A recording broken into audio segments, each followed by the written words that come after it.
Mi nombre es Fernando Vidal y soy profesor de la Universidad Pontificia Comillas, director de la Cátedra Moris Laetitia, que está ubicada en nuestro Instituto Universitario de la Familia.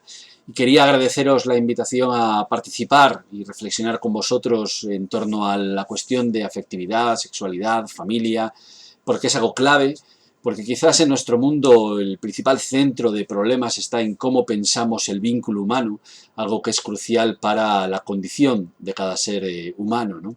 y de la especie en su conjunto, del fenómeno de lo humano en su conjunto.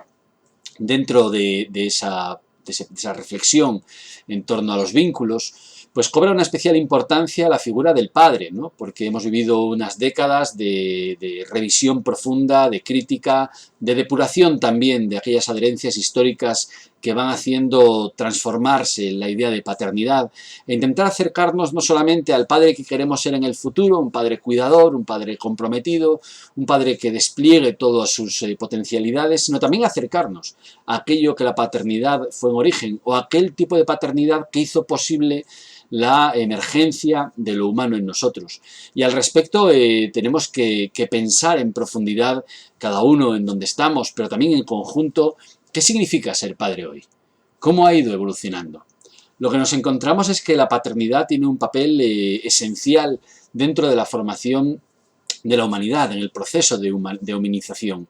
Todo el proceso de humanización se vio desarrollado por lo que fue la potenciación exponencial de nuestras relaciones sociales. La única explicación final de por qué nuestro cerebro se hiperdesarrolló fue porque tenía que explicar relaciones sociales cada vez más complejas. Y esa complejidad no procedía del número de personas con las que nos relacionábamos, sino de la profundidad cualitativa que tenía en la nueva sociedad en la que se nos acogía. Una sociedad de dos, una sociedad conyugal que llevó al reconocimiento facial y al establecimiento de una relación intensa y personal entre cónyuges y que el sujeto tuviera que nacer en una sociedad en la cual se le acogía no solamente el padre y la madre, sino los dos juntos, la conyugalidad como proceso. Y eso forma el triángulo primordial que dio lugar a la necesidad de tener que explicar mucho más radicalmente el tipo de vínculo que supone lo humano.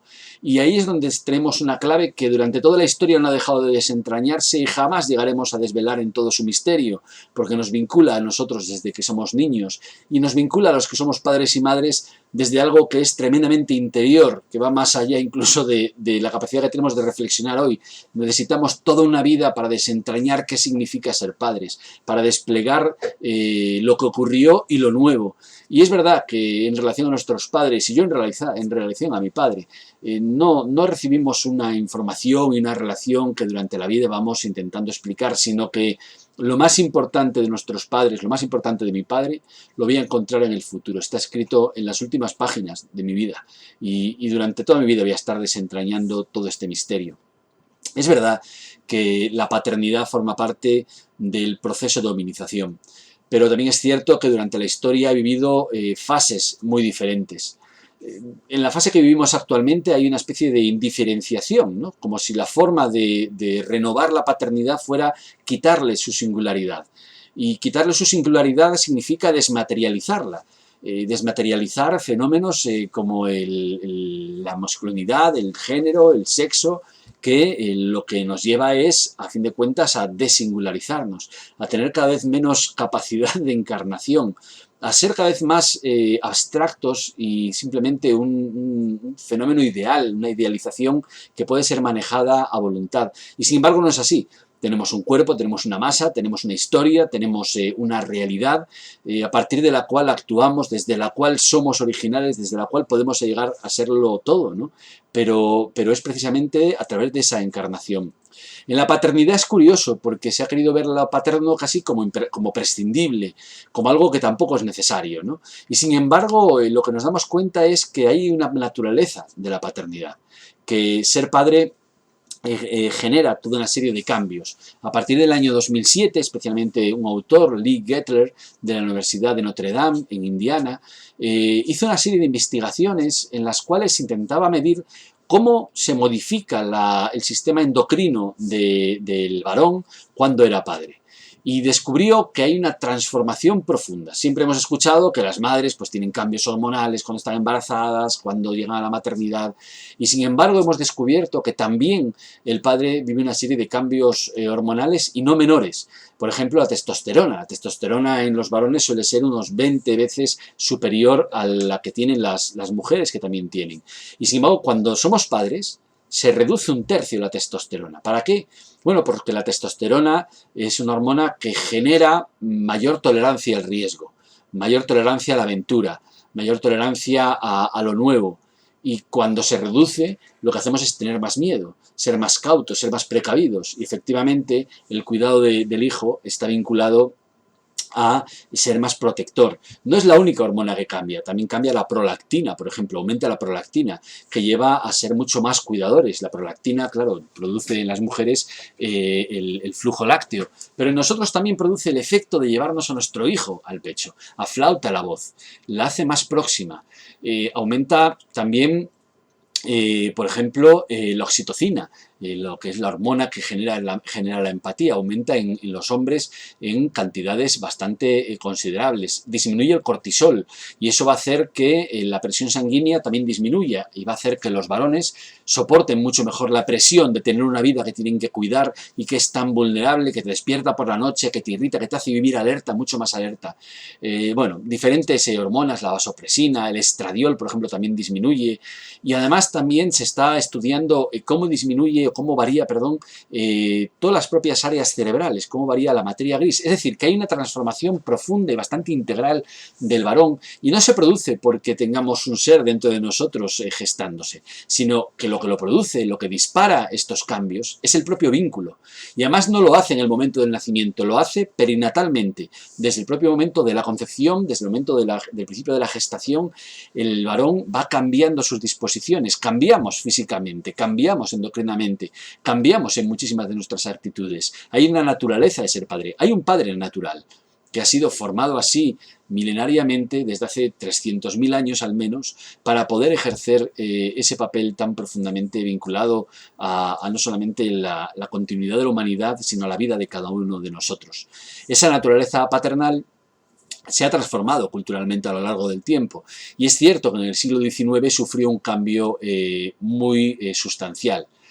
La industrialización llevó a un cambio realmente muy profundo dentro de las familias. Las familias que estudiamos antes del siglo XIX eran familias en las que convivían continuamente padres y madres, porque vivían en el mismo lugar en el que trabajaban, en el que los hijos estaban bastante comprometidos en el ámbito del trabajo. Existía una flexibilidad bastante mayor de las tareas por género.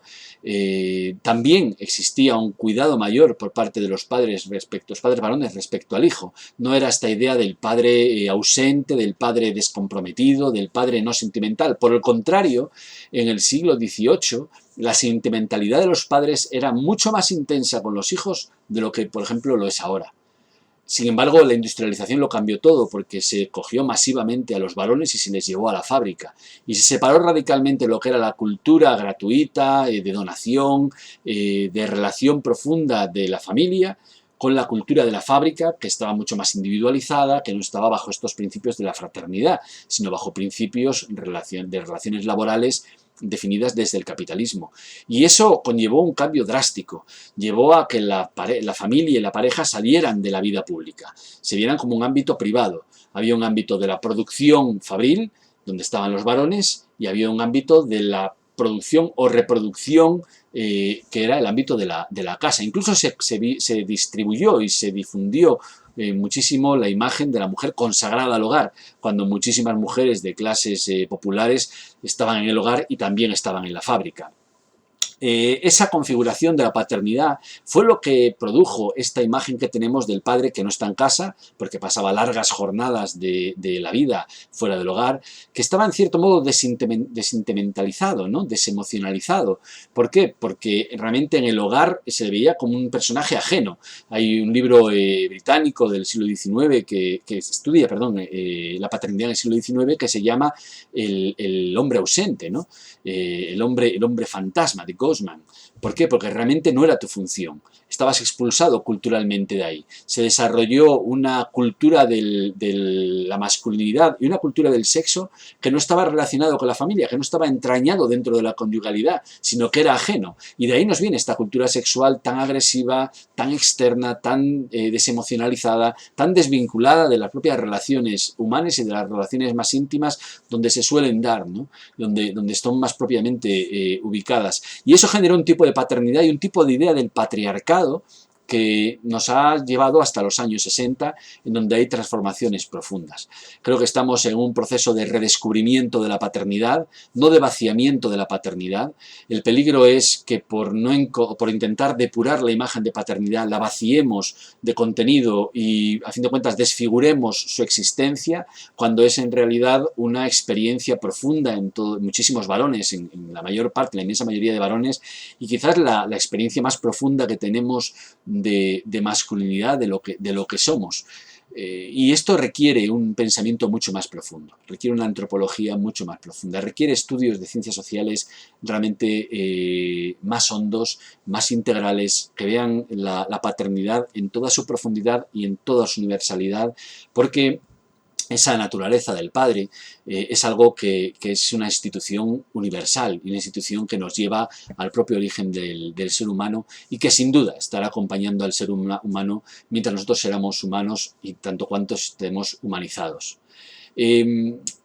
Decir simplemente también que las críticas al patriarcado realmente tienen consistencia y hay muchos elementos que debemos superar, sobre todo esta división tan fuerte que existía entre lo público y la familia como algo reducido o llevado a lo privado o meramente restringido a la reproducción y a la crianza de los hijos, ¿no? Y casi a la sujeción emocional de los varones y mujeres.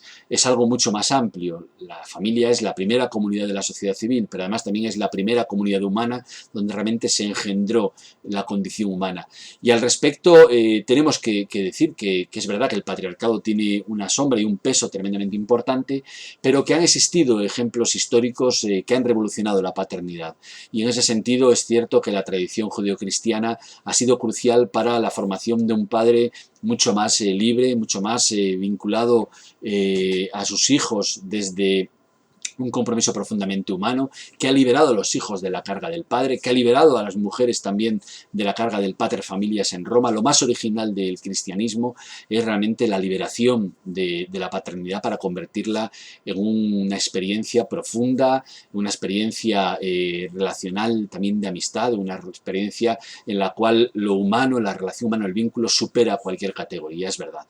Bueno, simplemente resumo así algunos de los argumentos que hemos contado en la Revolución del Padre, en la cual hemos expuesto estos argumentos, y también en un libro que se llama El Día del Padre, donde contamos los 4 padres que fundaron realmente la paternidad, ¿no? Abraham, Agenatón, Confucio y también todo el mito alrededor de Ícaro. Y en ese sentido, pues deciros que estamos ante el principio de lo que debe ser una nueva reflexión sobre paternidad, en diálogo con todo el mundo, pero sin duda encontrando aquella estructura social y aquella estructura antropológica que es más profunda, que es más universal y que alimenta la vida y la identidad de la mayor parte de varones en nuestro mundo. Bueno, muchas gracias y bueno, pues gracias por la invitación de nuevo.